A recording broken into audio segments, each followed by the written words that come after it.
sesuatu yang ada, ternyata ada sesuatu yang ada. Kampung Banyu Biru sama kampung Kebun Bawang ini tidaklah jauh. Ya kalau kita ukur sekarang kurang lebih sekitar 2 km. Tapi di antara dua kampung ini yang dihubungkan jalan raya itu kalau malam benar-benar sangat sepi. Bahkan di jalur ini bisa dikatakan jalur uka-uka, di mana Bayi Bajang, Jin, Prayangan, Kemamang, Wewe, Peri, Banaspati itu orang sudah pada maklum. Jadi kalau melewati jalan ini malam hari sudah lebih dari jam 8 malam itu bisa dikatakan kalau jalan kaki ya takut-takut berani kalau tidak terpaksa. Cerita ini berawal pada tahun sekitar tahun 80-an, bukan seperti zaman sekarang. Jadi pada tahun itu tukang bakso itu yang keliling menjual dagangannya itu masih dipikul, kalau enggak yang sudah mempunyai modal bisa didorong dengan gerobak, tapi itu jarang sekali. Tapi masih kebanyakan dengan jalan dipikul belakang, di depan dan di belakang. Jadi dipikul pakai namanya embatan dari bambu. Orang yang jualan bakso ini juga ngeri-ngeri juga kalau lewat jalur ini kalau malam hari. Tapi mau apa dikata, namanya orang berjualan, supaya dagangannya laku ya mesti dari satu kampung ke kampung yang lainnya. Itu sekilas dari jalur antara kampung Banyu Biru dan kampung Kebun Bawang. Di jalan ini di samping kiri kanannya masih sepi, tahun 80-an itu juga melewati sebelah kanan. Kalau kita dari Kebun Bawang ada lapangan SBN, itu kalau dulu dinamakan lapangan Diklat, itu sisa dari lapangan tinggalan Belanda waktu menjajah negara kita. Jadi sampai sekarang lapangan itu masih ada. Di samping-samping lapangan ini pinggir jalan itu banyak pohon mahoni, kenari. Ya antara dua pohon ini, tapi pohonnya besar-besar dan rimbun, sehingga kalau malam hari lewat di daerah situ dipastikan gelap gulita. Nah di sini namanya Bayi Bajang, Ore-ore, Banaspati, Lampor, juga Kemamang sering bermain-main. Bayi Bajang kadang-kadang manggil-manggil orang kalau pas ada orang lewat dengan sebutan, "Bapak, saya mau ikut." Itu kata si Bayi Bajang. Orang mengatakan demikian karena suaranya anak kecil tetapi wujudnya nggak kelihatan. Terus orang menyangka yang manggil karena anak-anak kecil, hantu kecil, itu dinamakan hantu bajang. Hantu bajang ini konon adalah seorang bayi yang sama orang tuanya karena tidak dikehendaki lahirnya, biasanya dikeluarkan atau dilahirkan oleh dukun gelap, dukun bayi gelap, yang karena orang tuanya malu berbuat di luar batas, selingkuh atau berzina, maka ketika hamil sebelum lahir bayi ini diplotoke. Akhirnya si bayi meninggal belum waktunya. Nah, ketika mati itu konon kabarnya arwahnya si bayi Bajang ini bergentayangan mencari bapaknya sebagai pertanggungjawaban kepada dirinya, kenapa saya belum lahir kok sudah dia lahirkan dan saya sudah mati. Makanya dia mencari bapaknya dan nongkrong di wilayah itu. Siapapun kalau lewat situ bisa-bisa dipanggil oleh si anak Bajang ini dengan sebutan bapak. Bapak, aku arep melu. Itu konon katanya seperti itu. Lain ceritanya dengan tukang bakso yang saya akan ceritakan ini. Tukang bakso ini setelah keliling kemana-mana dari satu kampung ke kampung lain, kebetulan waktu itu Jumat Kliwon, biar ngeri-ngeri ceritanya. Setelah beroperasi di kebun bawang menjajakan dagangannya, kebetulan malam itu nggak laku-laku, sampai berkeringat memikul dagangannya ini, mengeluh kenapa bakso daganganku kok nggak laku-laku, kok nggak ada orang yang membeli, cuma tadi aja sebagai bukaan laku 2 mangkok itu aja minta setengah harga. Waktu sudah mulai jam 9 diputuskanlah dari kebun bawang mau pulang ke kampung Banyubiru, karena dirasanya di kebun bawang ini sudah tidak ada yang membelinya lagi. Akhirnya dipikulah baksonya ini melewati jalan antara kebun bawang ke kampung Banyubiru, yaitu jalur horor yang bagaimanapun mau tak mau harus lewat di situ. Kebetulan malam ini begitu sepi, yang biasanya anak-anak juga masih kelihatan tak main petak umpet karena tadi masih kelihatan bulan. Nah ini tiba-tiba juga mendung, jadi bulan tertutup oleh awan yang berlalu. Bintang-bintang juga bersembunyi dalam kasurnya malam. Sementara angin dari arah kuburan, karena kuburan juga sebelah selatan dari kampung ini, bertiup ke arah jalan raya yang mengerikan ini.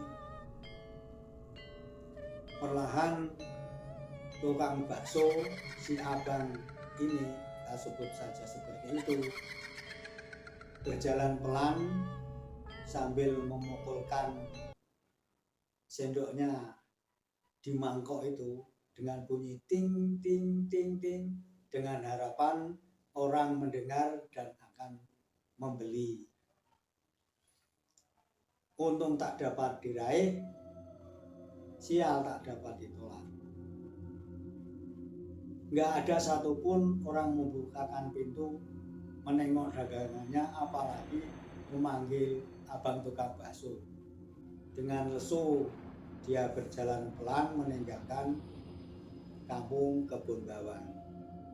Belum lagi beberapa langkah ninggalin kampung ini, dari depan kelihatan sesosok yang memanggilnya untuk membeli dagangannya.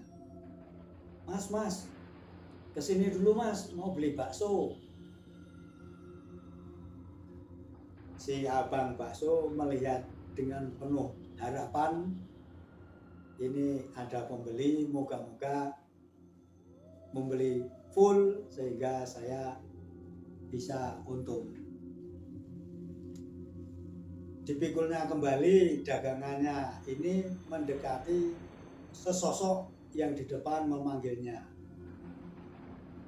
Tapi anehnya semakin dekat, bau wangi semerbak menerpa hidungnya.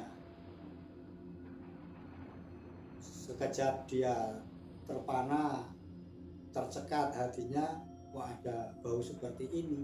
bau seperti ini, katanya ini bau seorang peri. Tetapi karena dengan harapan supaya baksonya ini laku, si abang ini terus mendekati sosok di depan yang menunggunya. Tak dinyana ketika sampai di depan sosok yang memanggilnya ini, betapa kagetnya si abang bakso ini. Bagaimana tidak, sosok yang manggilnya ini ternyata orang yang berbaju putih seperti perempuan, tetapi mukanya tertutup oleh seluruh tubuhnya sampai ke arah pinggang. Dia membelakangi abang tukang bakso ini.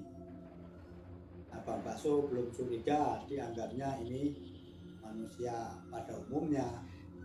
Terus dia bertanya, "Mbak, mau bakso yang indil-indil gede apa yang kecil, Mbak?"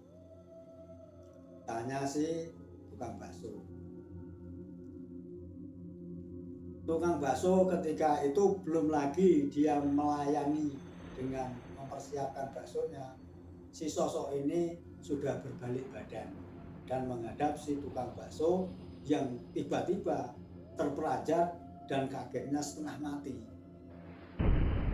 Sesosok yang berbalik badan ini wajahnya sudah tidak karu-karuan, bau busuk menyergap dari sosoknya ini menuju hidungnya tukang bakso. Dengan suara yang agak pelan, sosok ini meminta kepada tukang bakso ini untuk melayaninya. "Mas, tolong dibikinkan 2 mangkok ya," kata si sosok ini. Bagaimana tidak takut setengah mati, abang ini sudah tadi melihat wajahnya yang sudah rusak dan bau yang busuk, kok masih minta dilayani dengan 2 mangkok bakso. Tanpa AEU babi bu, si abang bakso ini terus menggotong dagangannya, lari 1000 langkah, pontang-panting, tidak lagi melihat sosok yang di belakangnya. Yang penting saya lari. Dengan bakso yang dipikulnya ini kocar-kacir, airnya karena bergoyang-goyang, dan mangkok yang disusun di dalam rombongnya itu juga berbunyi berdetak karena saling beradu satu sama lainnya. Tapi abang bakso ini terus berlari, tidak peduli dengan itu semua. Yang penting badannya selamat dari gangguan si makhluk ini yang ternyata bukan lain adalah seorang peri. Dari jauh suara peri terkekeh-kekeh, tertawa dengan lirih, menghantui dan mengejar dari belakang si tukang bakso yang lari lintang pukang. "Mas, mas, kenapa lari mas? Saya mau beli bakso, kok malah lari?" kata si peri ini dari kejauhan di belakang sana. Si abang bakso tambah takut, nggak karu-karuan. Pokoknya sebisa mungkin dia lari bagaimana selamat dari jangkauan, dari kejaran peri yang rusak wajahnya ini. Setelah agak jauh dan sekiranya peri ini tidak mengganggunya lagi, mulai pelan-pelanlah tukang bakso ini berjalan dengan napas yang tersengal-sengal. Belum lama dari itu semua, si tukang bakso sampailah ke lapangan diplat di sebelah kanan jalan yang sepi ini. Suasana di situ juga masih gelap. Suasana di situ tidak kalah senyap dibandingkan kampung kebun bawang tadi. Dia pelan-pelan karena sudah merasa aman dari gangguan peri. Si tukang bakso mulai pelan-pelan, nafasnya teratur dan mulai berjalan dengan santai. Dipikirnya sudah aman, ya sudahlah, kita pulang saja, malam ini nggak laku nggak apa-apa, yang penting badan selamat, semua barang yang dibawa tidak rusak. Berjalan dia pelan menyusuri di samping lapangan deplat itu yang jalannya tidak begitu rata karena aspal bercampur batu kerikil, dan pohon di samping kiri kanannya mauni yang menjulang yang menambah kegelapan di area itu. Sekonyong-konyong dari depannya ada orang memanggil, "Mas, kesini mas, mau beli bakso," kata suara yang terdengar dari arah depan. Si tukang bakso membatin, "Wah, ini semoga jadi rezekiku, tadi sudah ditakut-takuti sama hantu, ya moga-moga ini dagangan masih bisa dijual dan laku, syukur-syukur bisa untuk nombok besok kalau belanja lagi di pasar." Didekatilah suara yang memanggil-manggil di depannya itu, semakin dekat dan semakin dekat. Orang yang memanggil mas tukang bakso ini sepertinya juga tidak mau menampakkan wajahnya, atau kalau memang tidak tampak karena memang suasananya gelap. Seorang laki-laki yang tingginya sekitar 1 jengkal dari tingginya dia menunggu di depan sana. Si tukang bakso ini mendekat. Setelah dekat, si orang ini memesan 1 mangkok bakso yang cepat dilayani dengan sebaik-baiknya. Diberikan mie di situ, diberikan indil-indil yang besar dan yang kecil, juga daun sawi, kemudian diberi kecap, sambal, kemudian dituangilah kuah ke dalamnya. Dengan pelan, dengan basa-basi seperti penjual pada umumnya, "Monggo Pak, ini baksonya," sambil menjulurkan mangkok kepada orang yang memesannya.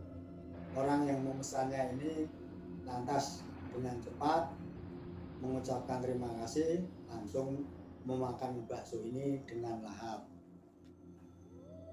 Tanpa bicara-bicara, si orang ini terus melahap baksonya ini seperti kalau dia seperti kelaparan sekali.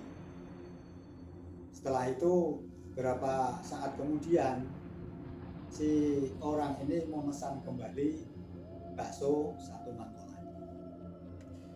Dibuatkanlah oleh abang tukang bakso ini 1 mangkok lagi dan kemudian diberikannya kepada pemesannya. Si orang yang memesan yang kedua kali ini dengan cepat memakan bakso yang disodorkan oleh si abang. Tidak berapa lama kemudian si orang ini kembali memesan 1 mangkok lagi. "Mas, tolong bikinkan 1 mangkok lagi ya," dengan suara agak sedikit berat. Si abang bakso tidak berpikiran macam-macam. Pikirannya dia, wah orang ini benar-benar kelaparan, malam ini 2 mangkok saja belum kenyang. Nah ini masih minta 1 mangkok lagi. Alhamdulillah dagangan saya laku, saya bisa untung, besok saya bisa belanja. Bakso yang ketiga disodorkan kepada orang yang memesannya ini. Si sosok yang memesannya ini lantas mendekati sebuah pohon mauni yang besar di situ, duduk dan menikmati baksonya dengan lahap. Setelah beberapa lama kemudian, tidak dinyana, si orang yang memesan bakso ini kembali memesan 1 mangkok lagi. Waduh mas, saya masih lapar, tolong bikinkan lagi ya 1 mangkok, kata orang itu. Si tukang bakso mulai berpikir, ini orang ini kok 3 mangkok belum kenyang, ini masih pesan lagi 1 mangkok. Ini manusia betul atau betul? Mulailah pikiran si abang tukang bakso ini berpikir macam-macam, antara tanda tanya dan kemudian di hatinya ada sedikit rasa takut juga, jangan-jangan ini bukan orang pada umumnya. Tetapi ya namanya penjual, mau tidak mau karena ada pesanan dibikinkan juga 1 mangkok lagi. Setelah disodorkan kepada orang yang memesannya ini, si abang tukang bakso ini bercerita sama orang yang memesannya ini. Waduh mas, alhamdulillah bakso saya laku, kamu beli, ini sudah 4 mangkok, ngurang-ngurangi kerugian dagangan saya malam hari ini. Alhamdulillah besok bisa untuk saya belanja. Si orang yang duduk lagi makan bakso ini bertanya, lah kenapa bang? Apa di sana tadi di kampung Kebun Bawang nggak ada orang beli? Tanya si orang yang lagi makan bakso ini. Oh enggak begitu pak, di sana tadi juga saya udah keliling di Kebun Bawang, cuma laku 2 mangkok itu aja, bayarnya nggak full. Yang bikin jengkel lagi, bikin sial lagi, pas saya pulangnya ke sini, saya diganggu wewe sampai dagangan saya kocar-kacir. Ini mangkok saya untung saja mangkok saya nggak pada pecah, walaupun kuahnya bakso ya tumpah kesana kemari, hampir separuh kocar-kacir. Cerita si abang bakso ini. Mendengar keluhan itu, si orang yang memesan bakso ini lantas berdiri dan mendekati si tukang bakso. Oh, jadi ceritanya begitu, mas. Terus masnya di sana tadi dihantui sama peri. Iya pak, saya di sana tadi sampai saya lari ketakutan, ditakuti sama perempuan itu, mukanya rusak, baunya nggak karu-karuan. Itu kan peri pak, kata si tukang bakso. Si orang yang memesan bakso ini sambil meletakkan mangkoknya yang sudah habis di kerombong bakso. Lantas dia mendatangi tukang bakso sambil bertanya lagi. Oh ceritanya begitu mas, jadi mas tadi ditakuti sama peri di sana tadi, orangnya begini-begini, mukanya rusak. Iya pak, mukanya rusak. Terus baunya bagaimana? Baunya busuk pak. Pertama baunya sih harum, tapi saya sudah tahu kalau bau-bau itu adalah bau peri. Tapi karena saya jualan ya saya nggak peduli, saya pikir itu cuma lewat-lewat saja. Tahunya dia mengganggu saya waktu saya mau kesini. Oh jadi orangnya mukanya rusak pak, terus baunya wangi, terus jadi busuk. Iya pak, betul pak, begitu. Wah iya benar pak, wah saya lakukan sekali pak. Lantas orang yang beli bakso ini ngomong, oh kalau begitu mas, itu temanku mas. Sekonyong-konyong kagetlah si abang bakso ini sambil terjatuh ke belakang memandang orang yang memesan bakso itu. Diamatilah orang yang mengatakan bahwa diri temannya itu ternyata sosok yang membeli bakso ini menjadi peri persis seperti yang tadi menakutinya di kampung Kebun Bawang. Mukanya yang tadi orang ini biasa saja tiba-tiba menjadi rusak, rambutnya yang tadi kelihatan biasa menjadi panjang sampai sepinggang, dan bajunya berubah menjadi putih melonjor sampai ke kaki. Badannya melayang maju mundur mendekati si abang tukang bakso ini yang drodok ketakutan. Dengan keberanian yang diberani-beranikan, tukang bakso ini akhirnya berlari ke arah kampung Banyu Biru tanpa melihat ke belakang sambil berteriak, "Setan! Setan!" Dia terus berlari tanpa menghiraukan rombong baksonya yang ditinggal di pinggir lapangan. Dia terus berlari memasuki kampung Banyu Biru dan tibalah dia di rumah. Si abang bakso ini setelah semalaman ketakutan dan langsung tidur minta diselimuti istrinya, paginya dia mendatangi di mana semalam rombong baksonya ditinggal.